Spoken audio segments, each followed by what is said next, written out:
Hello दोस्तों, नमस्कार, good morning. स्वागत है आपका Uttarakhand GK very easy tricks में। तो जैसा कि आप लोगों को पता है दोस्तों कि फॉरेस्ट गार्ड भर्ती से संबंधित एसआईटी जांच रिपोर्ट आ चुकी है, जिसमें टोटल 57 जो अभ्यर्थी थे वह पकड़े गए हैं और 57 में से 31 की पुष्टि हुई है जिनको नकल करते हुए पाया गया है। बाकी 26 पर हमारी जांच चल रही है।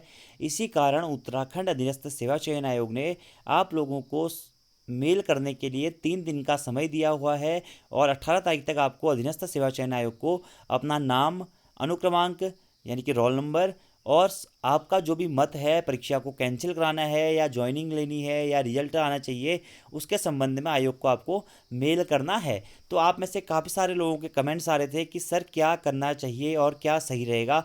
आप अपनी राय ज़रूर दीजिए और इसी के साथ साथ मैं आपको इस वीडियो में बताऊंगा कि क्या ज़्यादा बेटर रहेगा आप लोगों के लिए फॉरेस्ट गार्ड भर्ती के संबंध में, क्योंकि 2016 से ऑटोमेटिकली दोस्तों 4 साल यहाँ पे गुजर 17 से ऑटोमेटिकली 3 साल यहाँ पे गुजर चुके हैं और आगे भी अगर भर्ती रद्द होती है तो एक वृहद स्तर पर आप कह सकते हैं समय लग सकता है। उससे पहले थोड़ा सा हम यहाँ पर आयोग का भी स्टेटमेंट जान लेते हैं दोस्तों।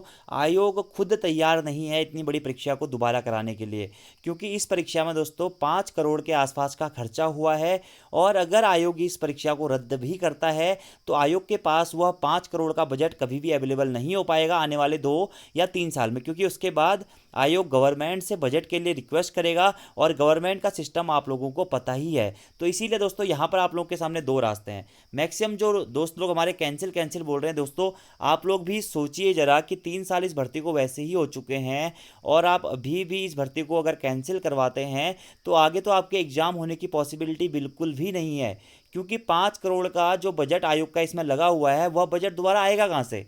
आप लोग आयोग दोबारा फीस ले सकता है नहीं। और इतने बड़े जो कैंडिडेट्स हैं, करीबन करीब 99,000 अभ्यर्थियों की परीक्षा आयोग दोबारा कराएगा तो उसके लिए कोविड की प्रॉब्लम वैसे ही चल रही है। आयोग के पुराने बैकलॉग्स के एग्जाम्स के लिए आयोग को सेंटर वैसे ही नहीं मिल रहे हैं। तो आप खुद ही सोचिए कि कैसे इतनी बड़ी परीक्षा संभव है। दोस्तों अगर मैं अपनी इसमें आपको व्यक्तिगत राय दूं तो मुझे तो ऐसा लगता है कि आप लोगों को रिजल्ट के साथ जाना चाहिए और एटलीस्ट एक बार दोस्तों रिजल्ट आप लोग ज़रूर चेक कर लें कि मेरिट क्या रहती है। आप सभी लोगों को पता है कि एग्ज़ाम का लेवल क्या था और अगर धांधली हुई रहेगी तो मेरिट का लेवल क्या जाएगा और धांधली अगर नहीं हुई रहेगी तो मेरिट का लेवल क्या जाएगा। आप बिल्कुल भी ये मत सोचिए कि मेरिट आने के बाद पेपर कैंसिल नहीं होगा। दोस्तों इससे पहले वीपीडीओ की भर्ती जो 2015-16 में हुई थी, उसमें रिजल्ट आने के बाद एटलीस्ट शायद ज्वाइनिंग लेटर भी इश्यू हो गए थे कहीं कहीं, तो उसके बाद में वो भर्ती परीक्षा कैंसिल हुई है। इसी प्रकार से जेई वाली भर्ती परीक्षा भी रिजल्ट आने के बाद में कैंसिल हुई है। तो यहाँ पर भी ऐसा बिल्कुल नहीं है कि आप रिजल्ट आ जाएगा तो परीक्षा फिर कैंसिल नहीं होगी, अगर धांधली हुई है तो परीक्षा कैंसिल नहीं होगी। दोस्तों आप रिजल्ट तो देख लीजिए। फाइनली अगर सपोज डेट मेरिट अगर आपकी 60 तक जाती है तो मुझे नहीं लगता है कि कोई इतनी बड़ी धांधली यहाँ पर हुई है। और नॉर्मलाइजेशन करके अगर मेरिट 60 और 65 के बीच में पहुँच भी जाती है तो इट्स अ फेयर यार, क्योंकि इतना अच्छा पेपर नहीं था होने को, लेकिन फिर भी इतना अच्छा पेपर जरूर था कि आप उसमें से 60 से 70 नंबर आसानी से गेन कर सकते थे। तो मेरी व्यक्तिगत राय, जो भी लोग पूछ रहे थे, मैं तो आप लोगों को यही राय दूंगा कि दोस्तों रिजल्ट के साथ जाइए, क्योंकि 3 साल इस भर्ती को ऑटोमेटिकली हो चुके हैं और इसके बाद अगर आप इसको कैंसिलेशन करवाते भी हैं तो तब भी आपको आने वाले 3 या 4 साल और लग जाएंगे। आप खुद ही सोचिए दोस्तों, 5 लाख का बजट आयोग का इसमें लगना है। इसी के साथ साथ कोविड की प्रॉब्लम वैसे ही चल रही है।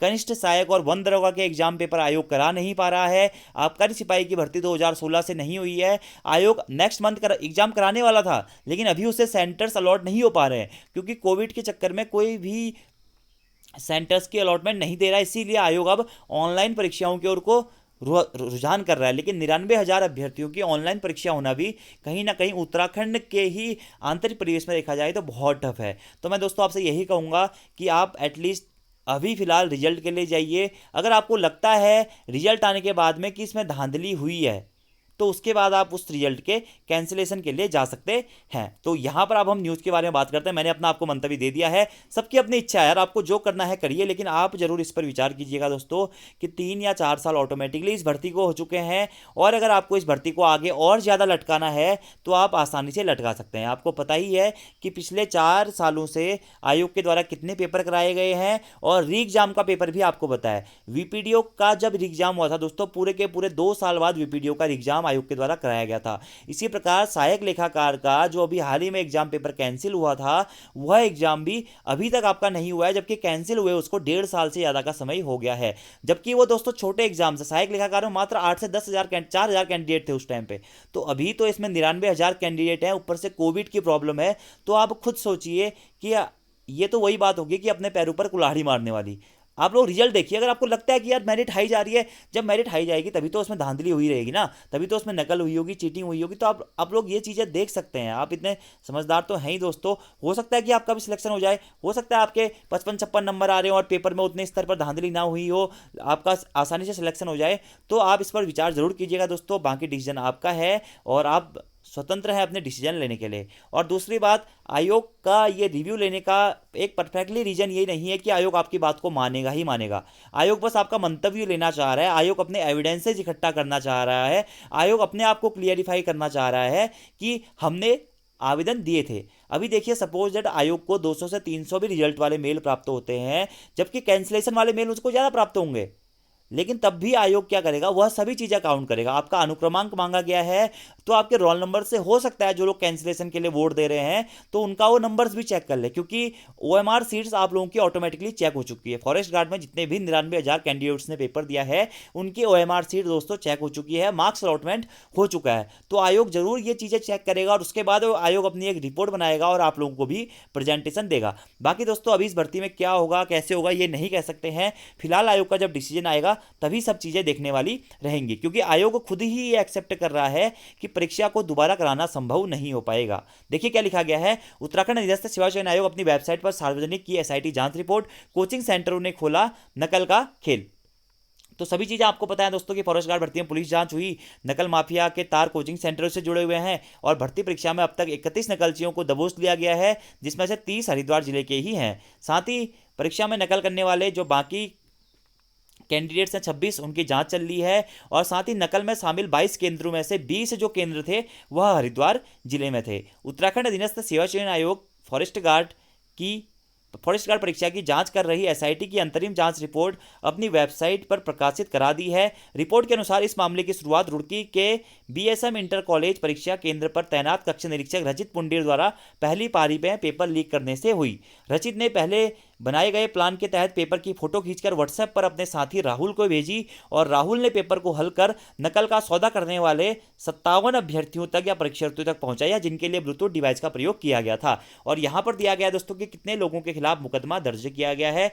20 सर्वाधिक परीक्षा केंद्र नकल करने वाले हरिद्वार में ही थे और 57 में से 31 नकलचियों पर मुकदमा हो चुका है, बाकी 26 की पहचान चल रही है। दोस्तों इस भर्ती का फिलहाल मैं आपको बताऊं, अगर एग्जैक्टली तो कैंसिल होना बहुत मुश्किल है। इस भर्ती में फिलहाल 2 रास्ते हुए नजर आ रहे हैं, या तो नकलचियों को हटाकर ज्वाइनिंग दे दी जाए या रिजल्ट निकाल दिया जाए, या दूसरी चीज़ ये नज़र आ रही है कि हरिद्वार जनपद का पेपर कैंसिलेशन कर दोबारा से हरिद्वार जनपद का पेपर कराया जाए। इन्हीं 2 चीज़ों पर दोस्तों विचार विमर्श अभी होने वाला है, यही आयोग का भी कहना है। देखिए यहाँ पे क्या लिखा गया है, आयोग की साइट पर पहले दिन 1000 अभ्यर्थियों ने दिया था फीडबैक और अधिकतर जो अभ्यर्थी हैं वह परीक्षा रद्द करने के फैसले में है।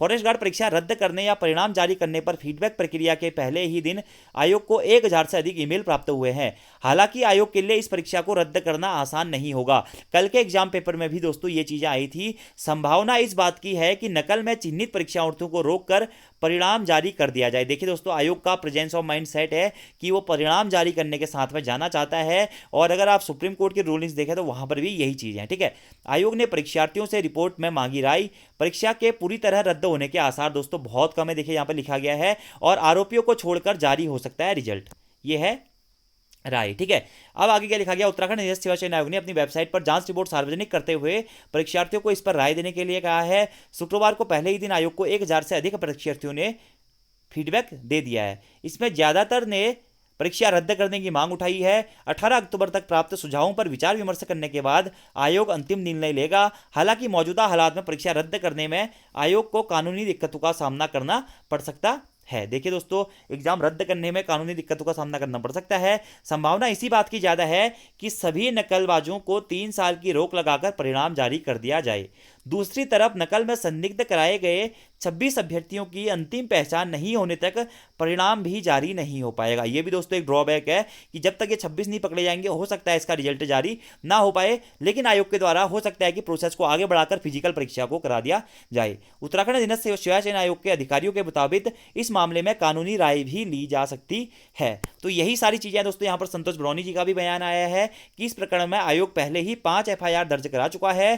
पुलिस रिपोर्ट में कहीं भी आयोग की कार्यप्रणाली को लेकर सवाल नहीं उठाए गए हैं। यह साफ तौर पर नकल का मामला है और इस मामले पर कानूनी कार्रवाई की जा रही है दोस्तों। तो यही सब कुछ है आपके न्यूज में। फॉरेस्ट गार्ड भर्ती का आगे का भविष्य थोड़ा बहुत आप लोगों को पता लग गया होगा कि फाइनली आयोग भी इसमें खुद रिजल्ट देने के मूड में है दोस्तों, क्योंकि फिलहाल पिछले 4 सालों से भर्ती प्रक्रिया अटकी हुई थी। बाकी आप लोगों की क्या राय है आप मेल कर सकते हैं, कमेंट बॉक्स में कमेंट कर सकते हैं, लेकिन दोस्तों विचार जरूर कीजिएगा कि 1218 पद हैं और काफ़ी समय से कुछ बेरोजगार दोस्त हमारे इसकी तैयारी कर रहे हैं। काफ़ी लोगों के नंबर भी अच्छे आ रहे हैं, काफ़ी लोगों के नंबर उतने अच्छे नहीं आ रहे हैं, लेकिन फाइनली मैं दोस्तों आपको यही रिक्वेस्ट करूंगा कि आप रिजल्ट तक का वेट कर लीजिए, उसके बाद ही डिसाइड कीजिए कि आपको परीक्षा रद्द करवानी है या फिर आपको परीक्षा के साथ में आगे जाना है। आप अपने मेल में ये बीच का रास्ता भी चुन सकते हैं कि आयोग परीक्षा का रिजल्ट जारी करने के बाद यह निर्णय ले कि इस परीक्षा को रद्द किया जाना चाहिए या नहीं किया जाना चाहिए। बाकी दोस्तों आपके पास कोर्ट का ऑप्शन मौजूद है। अगर आपको कभी भी लगता है कि परीक्षा में धांधली हुई है,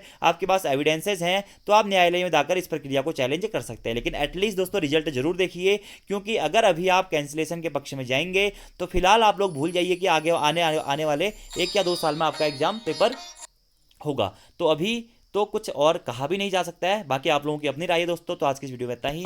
thank you, thanks for watching video, see you next time.